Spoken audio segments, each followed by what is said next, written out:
Terlalu vokal bicara kasus Brigadir J, Susno Duaji mengaku keluarganya diteror polisi liar. Susno menegaskan tidak takut dengan teror itu, ia akan terus bersuara. Susno Duaji termasuk sosok yang paling vokal bersuara soal kasus menembakkan Brigadir Nofriansah Yosua Huta Barat alias Brigadir J.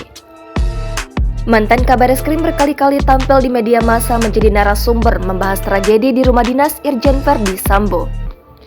Sejak awal dalam analisisnya, Susno sudah melihat ada banyak keganjilan dalam kasus menembakkan Brigadir J. Apalagi ketika Barada Richard Eliezer Pudihang Lumiu alias Baradae ditetapkan menjadi tersangka, ia melihat ada ketidakadilan. Lantaran itu, ia mendesak agar kasus ini diusut tuntas seterang-terangnya. Namun, lantaran sikap vokalnya itu pula Susno mendapat teror dari pihak-pihak yang tidak senang. Bukan Susno langsung yang diteror, melainkan putrinya. Usaha pertambangan milik putri Susno Duaji di Lahat, Sumatera Selatan sempat didatangi oleh polisi-polisi liar pada 16 Agustus 2022. Susno menyebut mereka polisi liar lantaran mereka datang tanpa membawa surat tugas. Teror yang dialami anaknya itu diceritakan Susno Duaji saat bertandang ke kantor redaksi kepada tribunnews.com di kawasan Palmerah, Jakarta Selatan pada Senin 22 Agustus 2022. Susno tak menyebut pertambangan apa yang dimiliki anaknya itu. Ia menyebut polisi yang datang ke tempat usaha anaknya itu berasal dari Jakarta dengan membawa mobil dinas. Termasuk di dalamnya mobil Indonesia Automatic Fingerprint System atau INAVIS.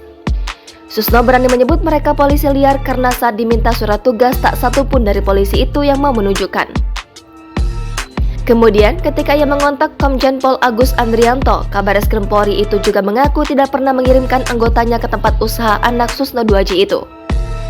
Lalu, dari mana polisi-polisi yang datang ke tempat usaha anaknya itu?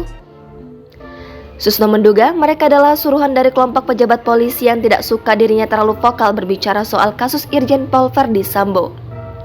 Ia menduga teror itu meminta dirinya diam, tapi Susno menegaskan tidak akan takut.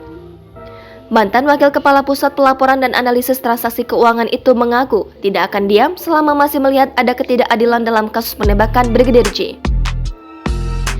Sebagai mantan polisi yang 35 berkarir, Susno memang kenyang pengalaman.